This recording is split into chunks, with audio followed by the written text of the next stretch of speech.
Thank you for taking the time to chat with me. Whereabouts in the world are you? Whereabouts in America?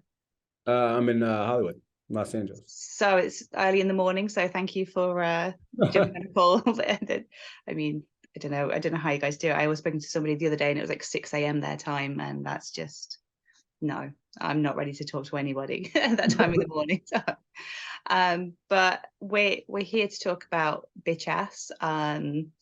It's screened in the UK at Fright Fest. How was that experience? Because I know that a couple of the team came over. Oh, it was great. It was everybody, they said it was amazing, and like we just felt so much love, and we were like, oh, is it going to translate across the ocean? And it did, and like we were just so happy to have it premiere there and have it be so supported and like all that stuff. It was a blessing, and so the team had an incredible experience. And Bitch Ass himself is a blend of Jason Voorhees and John Kramer. How did that idea for this character come about? So I think that the idea of him came about, I think, so two things. One was growing up, I was like overweight and kind of bullied myself. And so there was like, oh, what happened with the character, just how far does a character go to, maybe take out their revenge. And then the other thing was just kind of wanting to talk about a character that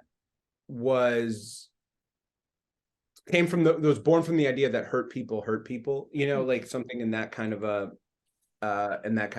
strain, and that like, the idea that like, what we put out into this world can come back to us. And so the bitch ass being the personification of that, actually. And so in a lot of ways he's karma, depending on what your belief system is or how you see the world. And so yeah, I really, really wanted to create a character that did something like that. And I see he's this mix of stoic masked killer, but then he's also a bit of a wordsmith.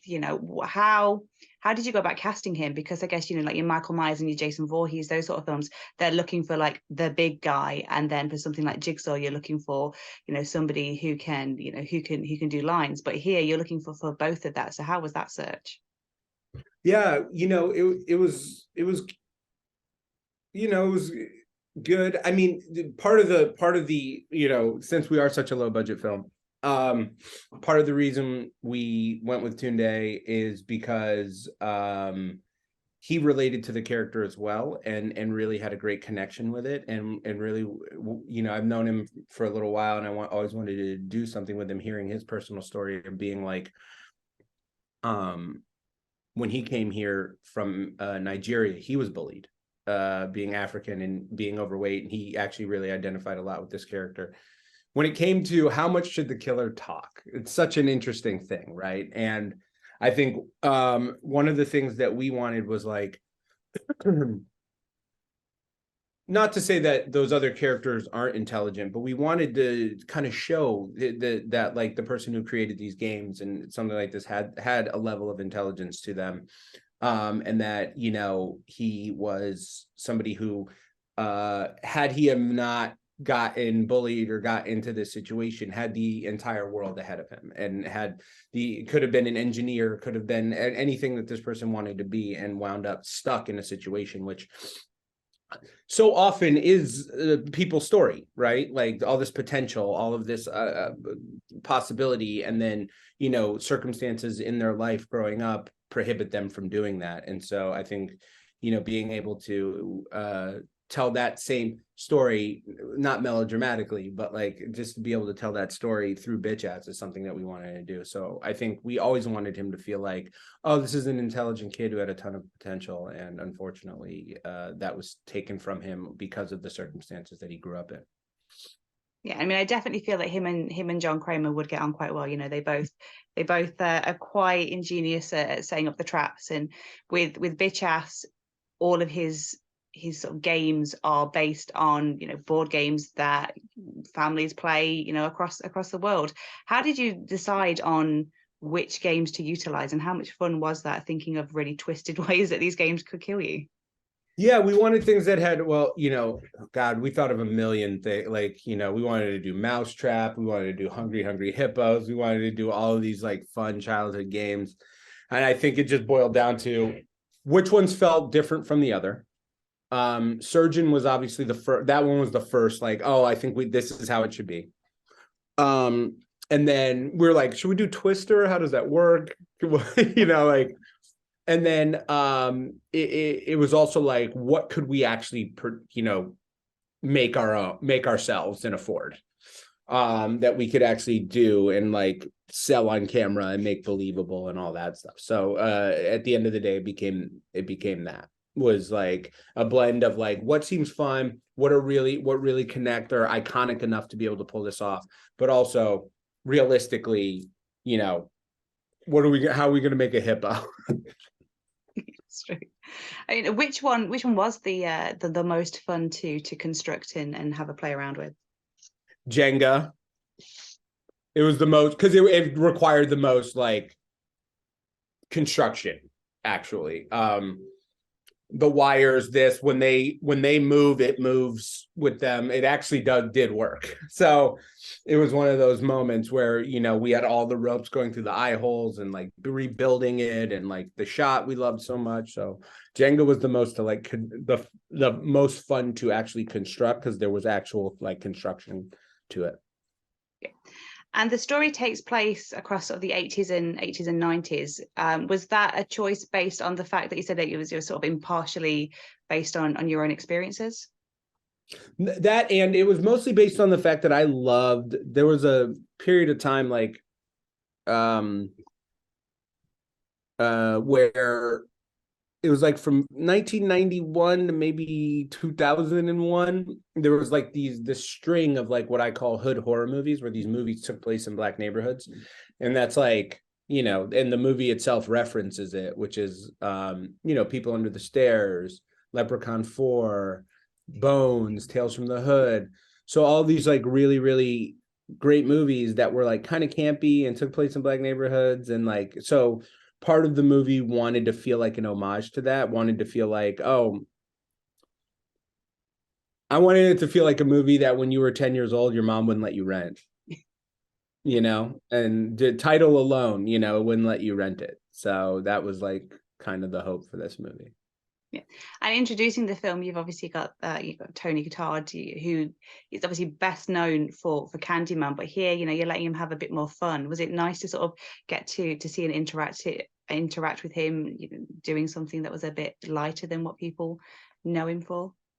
Yeah, and I think because he's great, he's amazing and such a professional, and was so supportive of the project, and also I think he's classically trained. Like he is like theater to the nines. Like when I tried to get him for this, he was like, I don't even know. I think he was like in the Berkshires doing several different versions, like a amalgamation of Shakespearean plays in a long run. It was like, so I think that this particular opening plays into his theatrics. The theatrical side of him. And one of the things that really stood out to me when I watched Bitch Ass is the visual style that you chose. It sort of opens with this like Rubik's Cube type opening titles, and then you've got almost like comic book panels going through in some of the narrative. I was just wondering what prompted those decisions, because it's a very different way, I think, to visually tell a story, particularly within the slasher world. Yeah. So we wanted it to feel like, we wanted to cut it like it was the game, and like, we wanted the movie itself, like when you're in the room, sometimes it feels like Clue, and like we were like, okay, how do we heighten the gameplay in a way that makes it feel like, oh, this is also a game. And so we wanted to the montage of Connect Four is Connect Four, and the montage feels like Connect Four, like the whether this was successful or not, I don't know, but the Jenga felt like Jenga, and like the things, and we wanted to advance the story, because we also had a, you know, in shooting it, we were like, well, you know, you shoot the whole game to the best of your ability, you let the two characters play, and then you go to the editing room and you're like, well, this is boring. You know, we can't just watch these two people play this game. And so we got to figure out a way to heighten the tension and have some fun, and like ultimately let it be fun and visually different and satisfying. And so we wanted to be able to do that. And then the idea to just be like, oh, what if we open the movie like a Rubik's Cube? And then we were like, oh, well, what if, well, like, to make this thematic, what if like every kind of time we play a game, we kind of cut it the way you would actually play the game, so the audience is visually watching it play with us. And so we did that, except for Battleship, because we wanted the tension of those three characters to be really, really present. So yeah, it definitely works. I particularly like the naming of the rooms. I think so often, especially in films set within one location, one house, it can become a bit confusing for the viewer to know, like, where are we, what room is this? So the fact that you are literally stamping like, this is this room, this is grandma's room, this is this room, I think it really helps the audience sort of understand the geography of the space that everyone's playing in. Yeah, I had grand plans to do a 3D transition of each house that would look like you were moving through the house, and then I was like, that's too much. Well, what you've got works. And I know that you've got experience as an actor as well. How did that help you from directing? I know that you've directed some shorts before, but how does that experience of in front of the camera help you behind the camera? Yeah, I think that like being able to, you know, just speak with an actor in the language that they need, and sometimes be able to, you know, I think everyone's process is different, and like knowing that some people want to know, you know, what the moment before is, some people want to know where their character is coming from, some people are like, where are we in the story, where am I in the story? I mean, that's kind of the biggest thing, you know, is making sure that their performance stays consistent from beginning to end. I think that like one of those things, you know, coming from it is like patience. I think being an actor, I have more patience with actors than maybe somebody who's like, just say the lines, man. It's crazy. Just say it.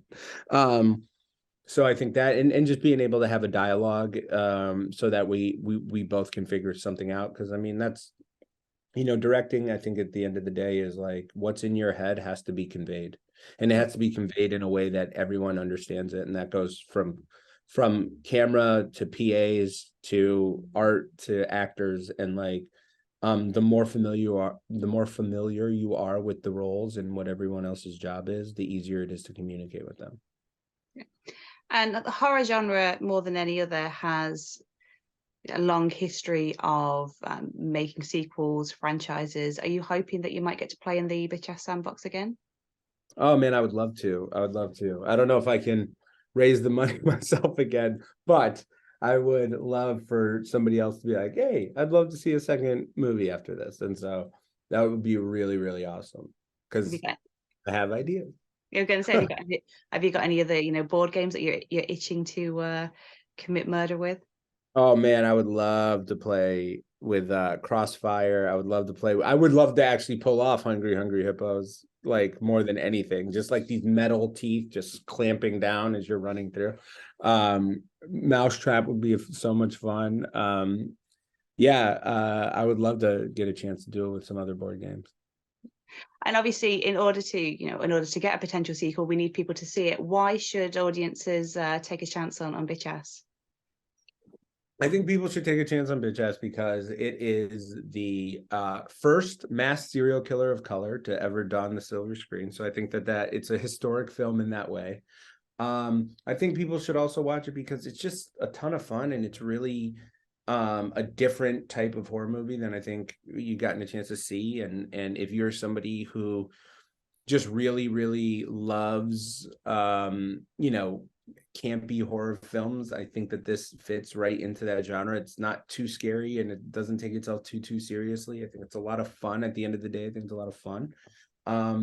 And I think that if you are somebody who knows how hard it is to do your own thing, and start your own thing and figure something out. Know that this was just created by a whole bunch of people who had no money and a dream, and like we accomplished that. And so we pulled off the impossible, and I think it's something worth watching because of that, you know.